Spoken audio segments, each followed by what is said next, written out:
సొంత నిర్మాణంతో పాటు దుబాయ్కి వెళ్లేందుకు చోరీలకు పాల్పడుతున్న అంతర్ జిల్లా దొంగను సిసిఎస్ మరియు మట్వాడ పోలీసులు సంయుక్తంగా కలిపి అరెస్ట్ చేశారు.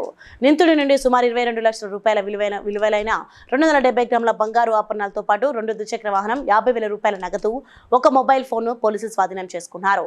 ఈ అరెస్ట్కు సంబంధించి వరంగల్ పోలీస్ కమిషనర్ అంబర్ కిషోర్ జా వివరాలను వెల్లడించారు.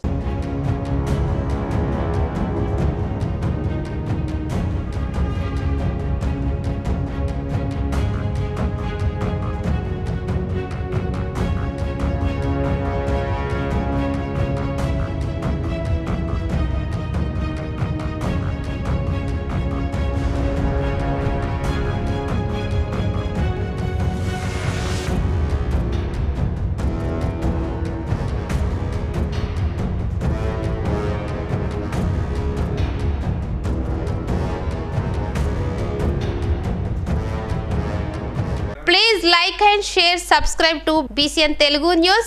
Please like, share and subscribe to BCN Telugu News.